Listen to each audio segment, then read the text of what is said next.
Kula nuwun sedulur semua, sugeng pepanggihan malih kaliyan kula Tubagus Purnama saking tlatah Ngayogyakarta Hadiningrat. Semoga panjenengan semua selalu diberikan kesehatan, keselamatan, rezeki yang berlimpah, dijauhkan dari mara bahaya dan bencana, dan semoga semua makhluk berbahagia. Baik sedulur, tak henti-hentinya saya mengucapkan terima kasih kepada sedulur semua yang selalu setia menonton channel YouTube saya, sehingga membuat YouTube saya semakin berkembang. Walau sedikit, subscribe juga bertambah. Itu yang membuat semangat saya, sehingga saya bisa menghadirkan konten-konten yang bermanfaat bagi sesama. Baik, sedulur, dalam video kali ini saya ingin membahas tentang kejawen. Apa itu kejawen? Saya pernah membahas di awal-awal waktu membuat channel, bahwa kejawen ini adalah konsep ajaran yang bertumpu kepada kapitayan. Bahwa di dalam ajaran kapitayan itu ada pakem yang telah disepakati, konsensus yang telah disepakati. Jadi tidak punya kitab, tapi ada konsensus yang disepakati bahwa kapitayan itu mempunyai cara atau tuntunan dalam berkeyakinan dan berperilaku, terutama menjunjung tata krama dan akhlak. Nah, ini diberikan secara turun-temurun dari leluhur nenek moyang sampai pada saat ini. Nah, kejawen ini bertumpu kepada konsep itu, pakem itu. Sama saja, karena kejawen ini adalah konsepnya membangun tata krama dalam berkehidupan terhadap semua ciptaan Tuhan atau Gusti. Jadi tidak hanya kepada sesama manusia, tapi juga tumbuhan, hewan, semua. Baik itu makhluk mati maupun makhluk hidup. Makhluk mati seperti batu, seperti air, tanah. Nah, kejawen ini memegang konsep hubungan yang erat kepada semuanya.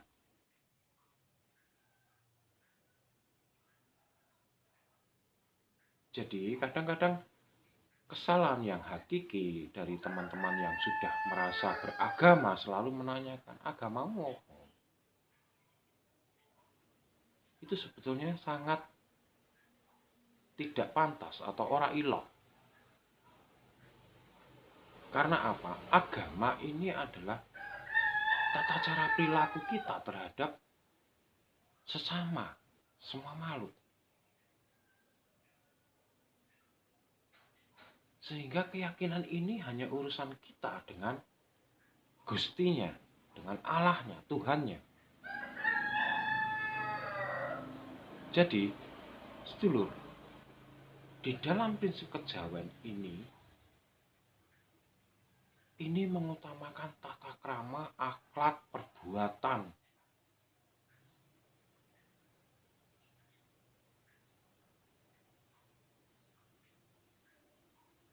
Sehingga nanti orang-orang kejawen ini disebut manungso Jawa kang kajawi. Jadi panjenengan yang merasa lahir di Jawa, orang Jawa, itu harus kajawi. Bahwa Jawa itu mempunyai tuntunan, mempunyai aturan, tata krama, perilaku, sopan santun, tindakan, dan akhlak yang baik. Dan tidak ada di tempat yang lain. Seperti kita ketahui bahwa hanya di Jawa yang bisa menampung berbagai agama. Kalau tempat lain, belum tentu.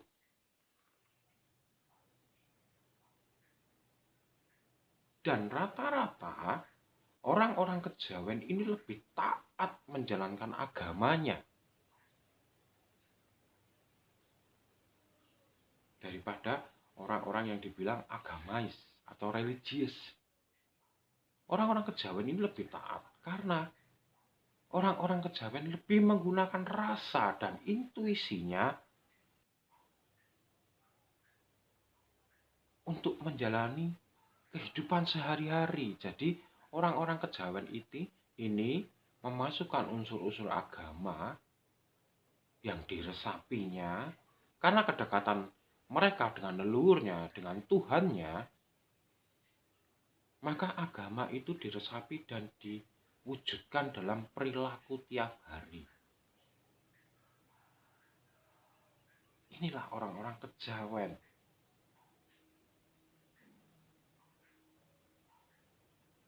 Bahkan pada saat mereka dihina, dianggap sesat, dianggap apapun itu, yang berusaha dihilangkan dari Jawa ini, yang berusaha dirubah adat istiadatnya, budayanya oleh gempuran dari asing, dari luar Nusantara, mereka tetap diam. Dan mereka hanya menganggap Anda belum mengerti saja. Contoh gempuran itu, media sosial yang begitu dahsyat. Sekarang menghadirkan konten-konten yang sangat tidak pantas sebetulnya bagi tata krama budaya Jawa. Yang tidak sopan, wanitanya seperti itu, prianya seperti itu. Dengan gempuran-gempuran kapitalis yang mendorong orang itu untuk mengejar uang, harta, dengan pamer, dengan seperti itu. Orang-orang kejawen ini malah cenderung biarkan. Dan orang-orang kejawen ini justru cenderung menyendiri.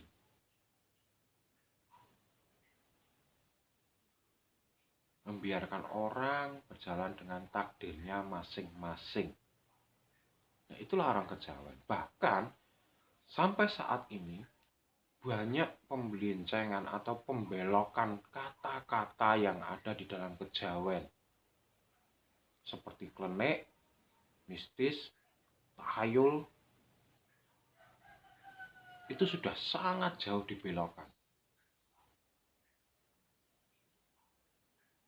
Kalau kita sadari bahwa klenik itu adalah kejadian yang dihubungkan dengan hukum sebab akibat yang berkaitan dengan kekuatan gaib atau metafisika yang bersumber dari Tuhan atau Gusti atau Sang Hyang Toyo. Dan disadari atau tidak, semua agama mengandung unsur klenik.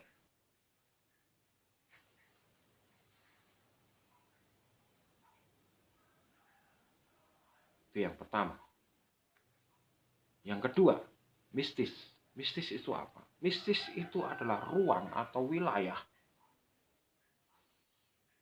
gaib untuk memahami Tuhan. Jadi kita percaya ada kekuatan gaib. Ada ruangan tertentu yang berisikan gaib. Dan gaib ini adalah kita harus pelajari supaya kita mengenal Tuhan. Mengenal perwujudan dan kekuatan dari Tuhan. Ini mistis. Kemudian tahayul. Tahayul itu percaya hal-hal gaib. Apakah hal gaib itu tidak ada? Ada. Dan itu semua ciptaan Tuhan. Jadi salahkah kita percaya tahayul? Tidak. Karena itu suatu wujud mencintai semua ciptaan Tuhan. Walau disesat-sesatkan, walau di bagaimanapun orang-orang kejawen ini akan diam.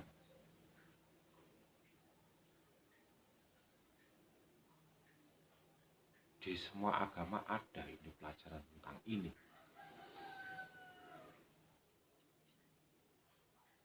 Tapi di kejawen tetap mengutamakan tata krama kehidupan dan akhlak. Sehingga kita bisa menghargai, menghormati semua makhluk ciptaan Tuhan. Karena orang-orang kejawen selalu melangkah atau berdoa atau sembahyang atau dalam setiap perilakunya itu selalu ada 4 unsur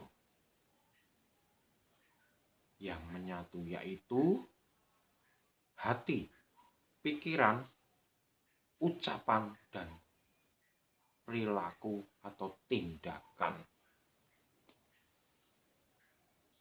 Jadi orang-orang kejawen ini selalu menyelaraskan antara hati, pikiran, ucapan, dan tindakan.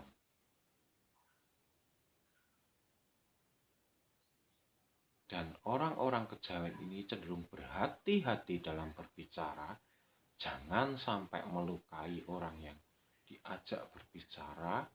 Selalu memikirkan dulu apa tindakan berikutnya supaya tidak melukai orang lain atau membuat lingkungan yang tidak enak terhadap lingkungan sekitar, baik itu binatang, tumbuhan, maupun manusia lah. Nah, kalau panjenengan sudah bisa menjalani ini, maka panjenengan disebut menungso Jawa kang kajawi. Ini sudah hilang. Manusia Jawa sing kejawen ini sudah hilang. Karena keyakinan saya,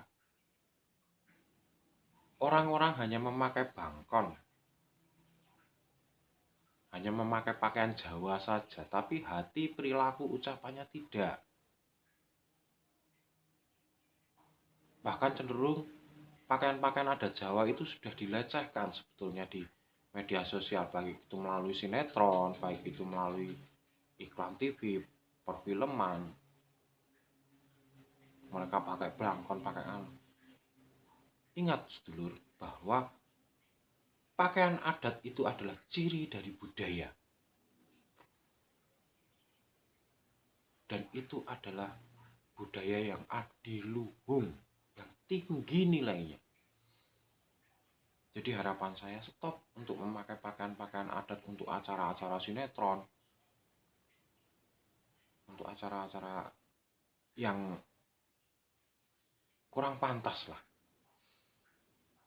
Jadi jangan membodohi, jangan merendahkan nilai budaya itu sendiri. Kalau kita ingin diakui dari negara yang lain, kita diakui berbudaya, berbudi luhur, yang memiliki budaya adiluhung. Pakaian adat itu adalah salah satu ciri budaya yang adiluhung. Mending saya tidak belangkonan, mending saya tidak pakai surjan, jarik, kalau hati dan pikiran saya belum sesuai, apalagi tindakan dan ucapan. Nah, ini yang membuat miris dari teman-teman kejawen, teman-teman spiritual Jawa. Semakin banyaknya sinetron-sinetron, iklan-iklan dengan menggunakan pakaian adat. Benar posisinya untuk mempromosikan, tapi kurang benar, tidak tepat penggunaannya.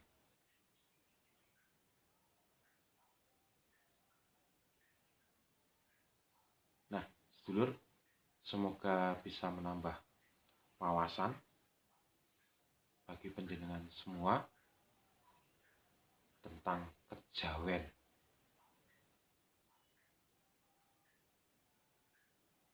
Akhir kata, kalau ada salah kata, saya mohon maaf yang sebesar-besarnya. Saya, Bagus Purnama, selalu memohon dukungannya dengan like, subscribe, dan komen. Bunyikan loncengnya agar tidak ketinggalan dari video-video saya berikutnya, sehingga saya bisa memberikan yang terbaik buat panjenengan semua, mengubah perspektif panjenengan, membuka wawasan panjenengan dengan video-video saya. Dan kalau misalnya panjenengan suka dengan video saya, monggo silahkan dibagikan. Saya terbuka untuk kritik dan saran. Akhir kata, saya Bagus Purnama mengucapkan Rahayu, Rahayu, Rahayu, matur nuwun.